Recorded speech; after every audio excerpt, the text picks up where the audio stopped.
Wondering whether you should invest in a network-attached storage solution for your solopreneur business?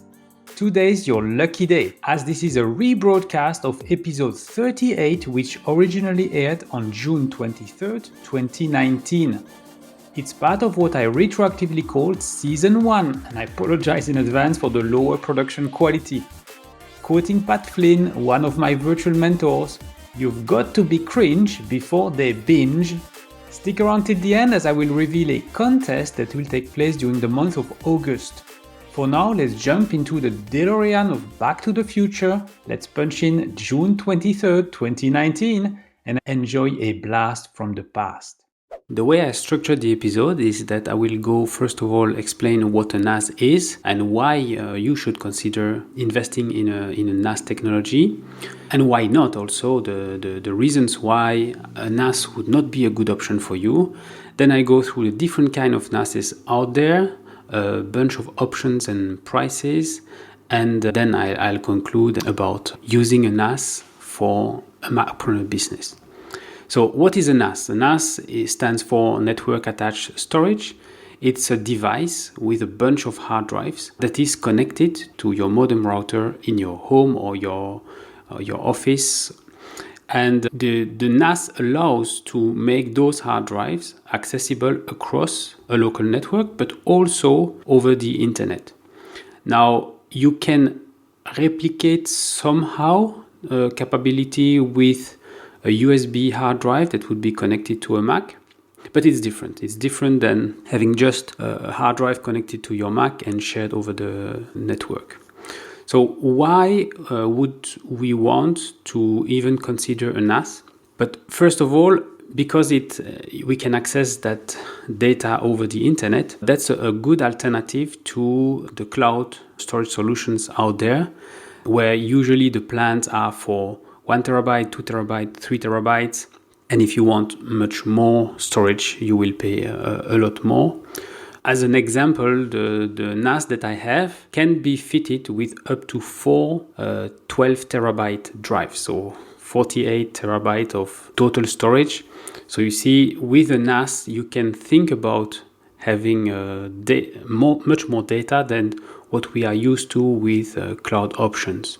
It's also great when you have large photo or video libraries that would not fit over these cloud storage options. Another reason why you might consider having a NAS is for privacy or regulation purposes. So for instance, in Europe with GDPR, the General Data Protection Regulation, even though, yes, we can store data outside of the EU, we still need to be able to prove that if the data is outside the EU, in the US for instance, that it is appropriately protected. And so having sensitive or customer data on your own device at home, in your office, it's something where for us, I would say European businesses, we are sure that the data resides in the European Union. But it's not only for GDPR. If you have, I don't know, financial statements, if you have also data that you don't want to risk leaking, for instance, through a data breach at a big cloud storage provider, having the data on your NAS is a way to alleviate that problem. Another reason why you might consider a NAS is when you need more than just data storage. I will explain a little bit later the multi-purpose NASs out there, but if you need more than data storage, then a NAS is a good solution. If you have a lot of MacBooks, MacBook Air, MacBook Pro, and so on, and you're looking for an alternative to the time capsule that Apple stopped selling and producing, well, a NAS is a great alternative to a time capsule. One of the big advantages of a NAS is that you can really fine-tune access control. So you can define users, you can define groups, so that when you create a new user, it inherits automatically the permissions of the group. And so it's a great way actually to control your data, but also share part of your data, some folders, for instance, with clients, if you work with freelancers, then it's a way actually to give them access to the data, but really with a fine-tuned level. So yes, by definition, a NAS allows you to centralize the data in your office or in your house. You might have a bunch of hard drives here and there, one connected to an iMac, another one connected to a Mac Mini or a Mac Pro. So you might have data scattered across your house or your office.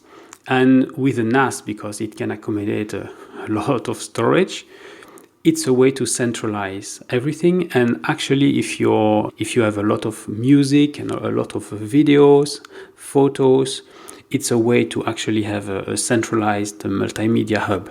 It's a great solution for that. With some of the NASs out there, you can also use them to store security camera video recording. So you can have IP cameras in your shop, for instance, or around your office. And with the NAS, you can actually store locally the recording from those IP cameras.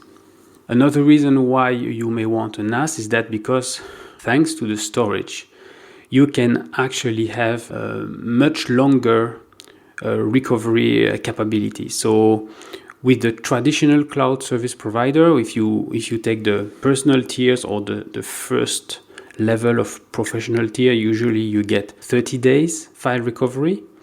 If you pay a little bit more and you have the business options and so on, you might go up to 180 days of file recovery, but that's about it. With a NAS, you can actually, as long as you have storage and maybe you replace hard drives, a small hard drive with a much bigger hard drive, and suddenly you can have like years of file recovery capability. And also, as I talked about, some of the NASs are multi-purpose.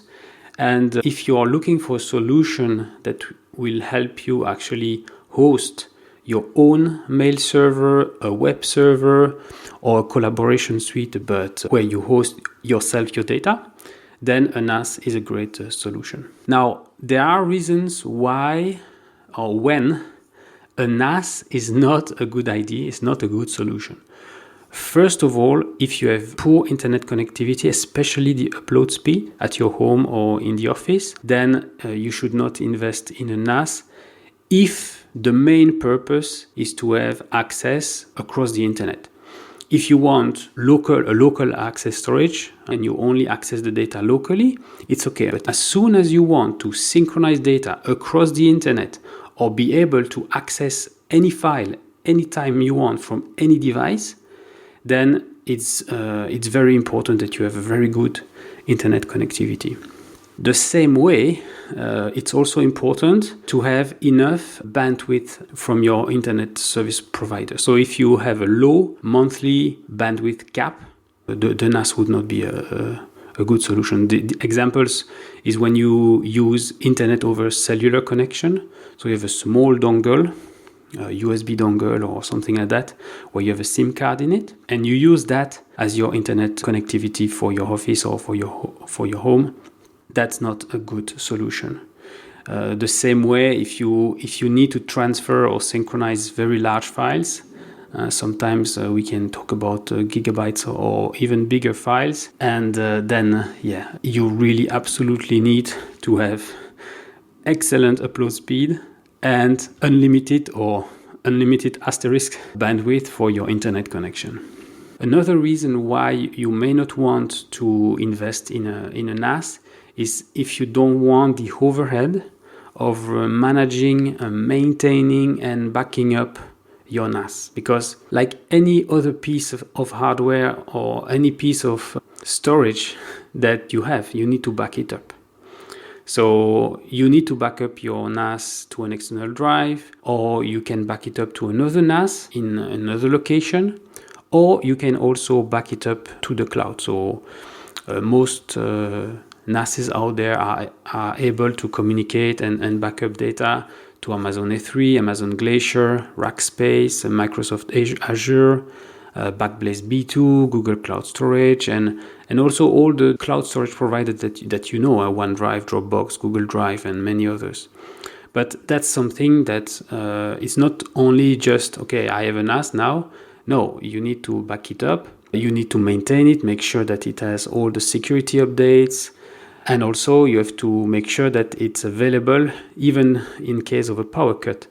So you need also to invest in a UPS, uninterruptible power supply. So that's both your NAS and your internet router, so your modem router, are protected in case you lose electricity in the house. And here with the UPS, we're talking about 5 to 20 minutes. If you really rely on the data on your NAS accessible from over the internet, and you have power cuts for half a day or a day, you will need a generator. You will need something even bigger than a UPS. Okay, so now let's talk about the different kind of NASes that exist out there. So one way to look at them is how you can use them. So there are two kinds of NAS in that respect. You have single-purpose NASes and multi-purpose NASes. So the single-purpose NAS is the one that only store files. So it's just a centralized storage solution that you can easily share across your local network, across the internet.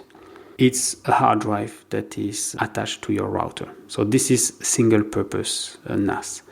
Now, multi-purpose NASes are the ones that are capable of doing much more than that. So I was talking about security camera, video recording, but you can also host all your iTunes library, so your music library.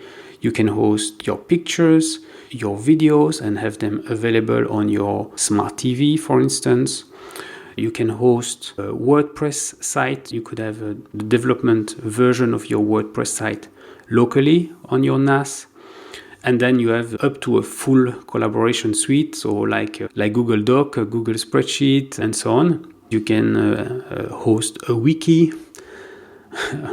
The list goes on and on and on. This is one of the big advantages of multi-purpose NAS, is that you get a lot of applications, not for free because you need to invest time in configuring them, but it's possible to do that on top of having a centralized pool of data. So another way to look at the different kind of NAS is those that have a built-in storage versus removable storage. So when we talk about built-in storage, we talk about an enclosure with a hard drive that you cannot touch. So a built-in hard drive NAS is, in my opinion, for consumers only. As a business, we should not buy these built-in ones. We want something that's flexible and expandable. So for us Macpreneurs, go and look for removable storage kind of NASes. And if you look on Amazon, for instance, usually it's cheaper to buy the enclosure alone and then the disk separately. Now, another way to look at the different kind of NASes is how many bays they have. So a bay is the place where you will put a hard drive. So you have a 1 bay NAS, 2 bays NAS, 4 bays NAS, and now even more. You can have a 12 bays NAS, a 20 bays NAS. So you have different kind, but here we're talking about enterprise territory. For us, I would say for us Macpreneurs, 2 bays or 4 bays is a good starting point. So if you have 1 bay, the problem with 1 bay, again, that's for consumer only, there is no redundancy. The hard drive fails, you lose the data unless you have a good backup solution. With a 2 bays solution, this is really the minimum for having redundancy in your data. The technical term is called RAID 1. It's actually mirroring the data between the 2 hard drives. That means that if you put 2 times a 2 terabyte hard drive, so you would think, okay, I have now a 4 terabyte NAS. No, if you mirror the data between the first hard drive to the second hard drive, you actually only have 2 terabyte of storage. But in the event that one of the hard drive would fail, you would still have access to your data and the NAS will still be operational. Now, personally, I bought a 4 bays NAS and it's really ideal for storage redundancy and expansion, in the sense that it's not because you have 4 bays that you have to fill them up from the get-go. So I bought a NAS with 4 bays, but I only equipped it with 3 hard drives, each one having 4 terabyte. And I left 1 bay free. So whenever I need to have more storage, I just buy a hard drive on Amazon, I plug it in, and suddenly I have additional storage. So redundancy is really great because we want to make sure that the NAS stays operational as long as possible, even in the event of a drive failure. But redundancy eats up the storage. When you have only 2 bays, because it's a mirror solution, you only have 50% of the storage capacity that you buy. Once you have 3 disks or more, you're losing less and less. So with 3 drives, you have approximately 67% of the total storage capacity available. If you have 4 drives, you can get up to 75% of the capacity available for storage. Some of the models require always the same capacity drives. Otherwise, you lose more space. And other models can accommodate a 2 terabyte, a 3 terabyte, a 5 terabyte, all assembled together, while minimizing the amount of space that you lose for redundancy. So this is something you have to pay attention. The last way to look at the different kind of NASes that we can have out there is the type of hard drives that you can fit in.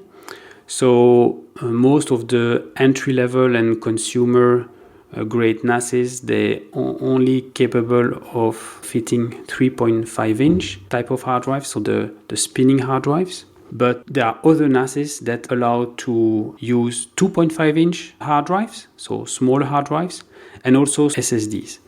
So if you're hosting, I don't know, a database or a WordPress site or a Joomla site or a Magento e-commerce site, then you will want to use SSDs to have really fast read and write speeds. So these are the different kind of technologies when we talk about NAS. Now in terms of options and prices, I'll start with the single purpose ones and then go to the multi-purpose ones. So as a single purpose NAS, a good starting point is the Buffalo TerraStation 1200D. It's a 2-bay NAS, and if you fit it with 2 times 2 terabyte hard drives, it will cost you roughly $300.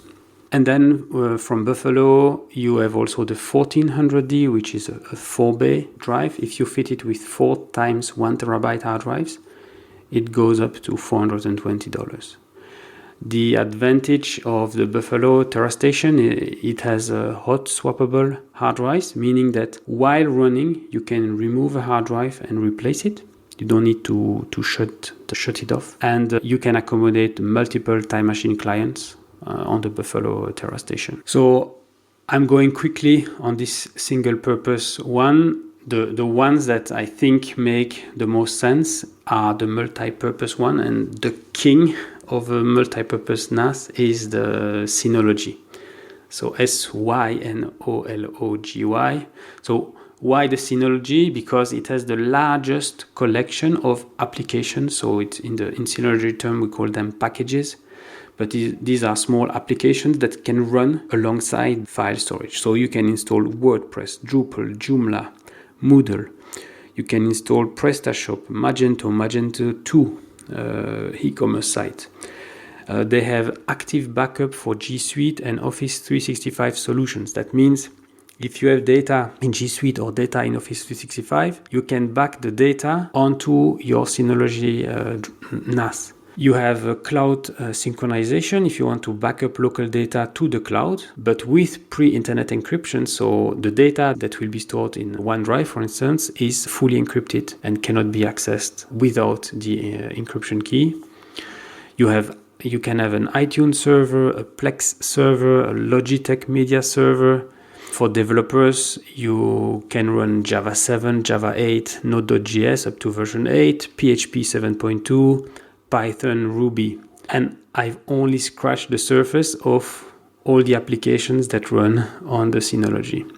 Another reason why the Synology is one of the best NAS out there is that it has a modern and very intuitive web-based operating system. It's called DSM for Disk Station Manager.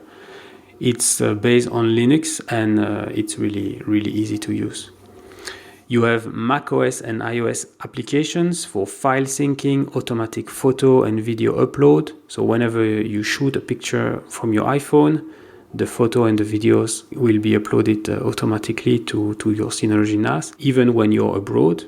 You can have up to 5 free email accounts. So if you want to host your own email server, and if you want to record IP cameras, you have 2 licenses included in the price of the Synology. If you want more than 2 cameras, then you will have to pay additional licenses, but at least you can have 2 IP cameras recording, quote unquote, for free on your Synology NAS. There are a lot of tutorials, either on the Synology website, but also on YouTube. And it's easy to do backups between multiple Synology NASes across multiple sites. So yes, so Synology is the king. Now, the thing is that there are many models of the Synology. So which one to choose? For us Macpreneurs, we should look at the Plus or the Play series. Why? Because they have built-in read and write for external HFS Plus disks. So disks that you format with the Apple proprietary format, HFS Plus.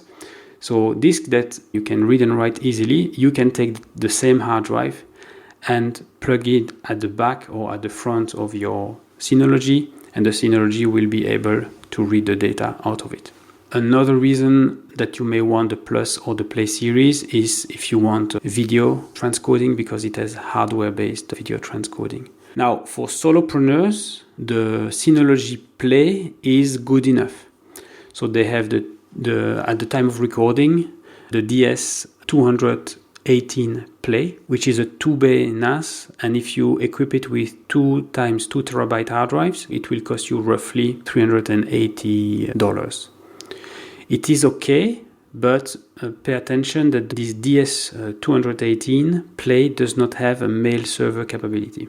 So if you want the mail server capability, you need to go with the one that I bought, the DS418 Play. So it's a 4-bay NAS. I equipped it with 3 times 4 terabytes. But if you equip it, I would say for this as a good starting point with 2 times 2 terabytes, it will cost you roughly $576. So yeah, Play, good enough for solopreneurs. If you already have a team of people, then the Plus is recommended. It's really recommended for small and medium enterprises. There it starts with the DS218 Plus. It's a 2-bay. And then you have the DS718 Plus, which is also a 2-bay. And you will need that one, the DS718 Plus, if you want to do virtualization.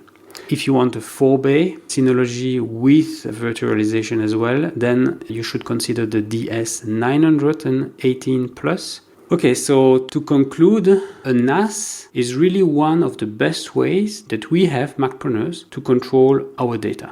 Now, a NAS and third-party cloud storage solution are not an either-or proposition. It's very complementary.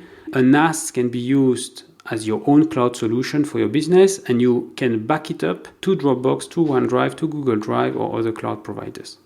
And alternatively, you can use a NAS to store a local backup of what is currently on Dropbox, Office 365, or G Suite. So it's a way to have your own backup solution for your cloud storage.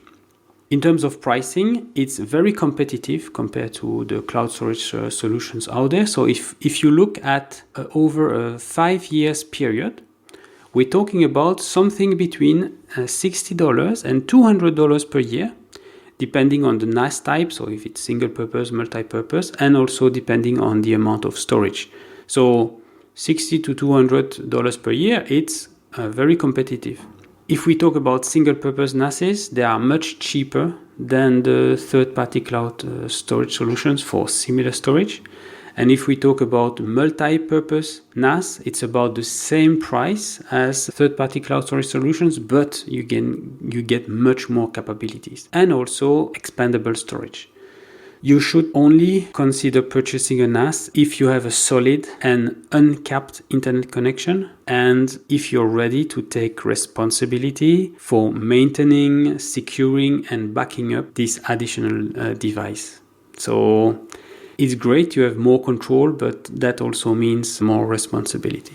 Before concluding this episode, there's one more thing I'd like to mention. If you're listening to this in August 2024, you'll have the chance to win a 1-hour Mac coaching call with me worth $200. To participate, it's very simple. Rate and review Macpreneur in Apple Podcast by visiting macpreneur.com/review. This will direct you to the show page. Scroll down to the bottom where you will be able to rate and review the show. Take a screenshot and send it to me by email. The address is damien@macpreneur.com. You have until August 31st, 2024 at midnight Pacific time, and then beginning of September, I will randomly select one of you and announce the winner. Once again, visit macpreneur.com/review. In the next episode, I will rebroadcast episode 36, which covered 7 ways to buy Apple gear for your business. So make sure to subscribe or follow this podcast to get it automatically next week. And until next time, I'm Damien Schreurs, wishing you a great day. Thank you for watching the Macpreneur podcast. If you've enjoyed the show, please leave a comment and share it with a friend right now.